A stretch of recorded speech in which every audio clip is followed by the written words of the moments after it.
Hi guys, it's the XZ Monsters here and welcome to episode 2 of Call of Duty Black Ops 2 leaked information. Right, we're going to kick right into it this time. First thing we're going to be talking about is map design. This is quite a short thing. Basically they've just said that the map design and size that they build the maps upon, like the standard map design is going to be based on Black Ops. They're not going to copy any of Modern Warfare 3 techniques. As you notice, when you play Black Ops and Modern Warfare 3, the maps feel different on each game, even though they're all different on every game.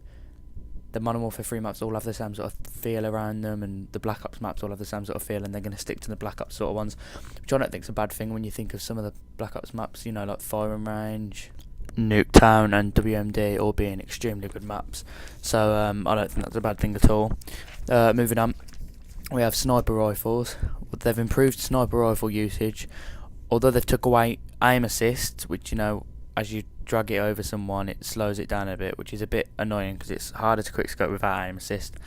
Every sniper rifle has got rid of aim assist. There's no sniper rifle on the game with aim assist, but there is less sway on snipers, so they're trying to bring back the sniping aspect of it rather than the quickscoping aspect by the looks of things, which, you know, isn't a bad thing, but you're going to lose quite a few people through the quickscopers, which, you know, Black Ops did as well. Black Ops was average for quickscoping, but probably one of the worst CODs. Therefore, it's going to lose quite a big audience of quickscopers, but, you know, if they want to go for the sniping aspect, then that's fine. It's up to them. Customization of character. No longer does just one perk choose the player's image, as in, like, on Black Ops, if you had Ghost, you were in a ghillie suit. That was it. You couldn't change the way you looked. If you had Ghost, that's it. You was in a ghillie suit. But it says here, appearance will now be chosen by a combination of all perks and type of point streaks being used. So everyone's appearance, not everyone's appearance, but a lot of people's appearances are going to be different, because you could choose any order of things and it's going to come up and it will customise your character all the time. So say you had sleight of hand, whatever and whatever, say they're on the game, which they probably are, then it's going to make you look different to someone who's got Ghost and then the same things, because that's got the slight difference in it, which I think is a really good idea, the customisation aspect. If any of you ever played Rainbow Six Vegas 2, I think it was, you could fully customise your character, and that made that game incredibly good. So that, looking forward to that, and that looks good. Onto hardcore mode. They've really been working on hardcore mode. A lot of people will play hardcore now. There is larger emphasis on hardcore than ever before, which means they've worked harder on it than ever before. Noob tubes or grenade launchers aren't allowed on hardcore. The only rocket launchers that are allowed on it are vehicle guided rockets, so you can't kill people with them unless you hit a vehicle, but if you buy a vehicle you deserve it anyway. Respawn timing's been decreased for most game modes. The one that I doubt they'll decrease it for would be headquarters, I suppose. They won't be able to decrease it for headquarters or search, because that's just automatic, but they've decreased the timings for the ones they can. One bullet to the foot will no longer kill you. One to the head or chest usually will, that's a good thing. This is a really good feature. A player will now bleed out if severely injured. If you severely injure someone but don't manage to get the final blow on them, they will bleed out and they will die, which I think is good because it makes the game realistic. You know, on core they probably can do with doing that on core as well, but I don't know whether that's on core because they're just elaborating on hardcore here. And then I do believe this is the... No, we've got two more things to talk about. This is a big one. It's the perk system. Perk Pro system upgraded. This is awesome.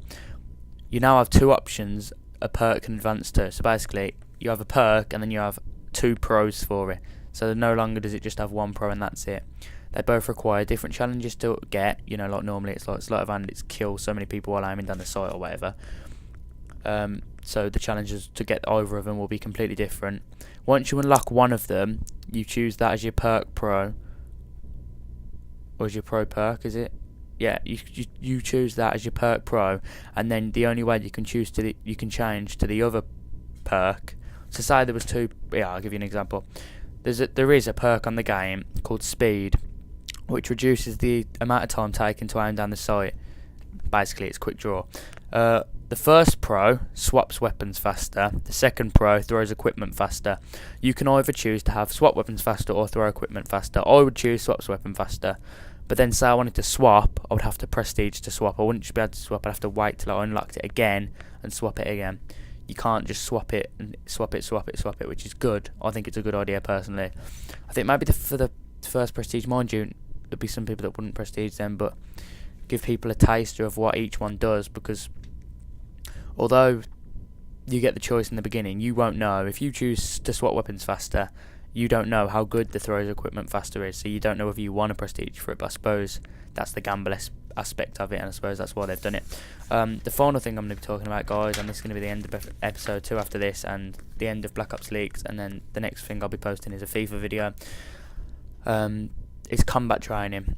It's going to be returning with vast improvements. The difficulty on it, so will no longer be based on how long it takes for the bots to start shooting. If you went on the lowest difficulty in combat training on Call of Duty Black Ops, the bots wouldn't shoot you for about an hour, unless you were really bad at the game or a noob, which I can understand. You wouldn't lose against the bots on the lowest difficulty. Also, bots now have an advanced AI system, much like the behaviour seen in Modern Warfare 3 survival mode, so they'll be sort of similar to them. So really, really advanced AI intelligence. So I'm looking forward to that, to be honest, because I did think combat training failed in a way in Black Ops, in the sense that it was nowhere near as good as it was portrayed to be, and nowhere near as good as it felt like it was going to be when they told us about it. But that's it, guys. If you haven't seen Call of Duty Black Ops Episode 1, the link will be on screen now, annotation. Click that. There will also be an annotation to subscribe to my channel. And make sure you like the video, guys, and subscribe for more content. This has been Jord. Thank you for watching. Goodbye for now. Mwah.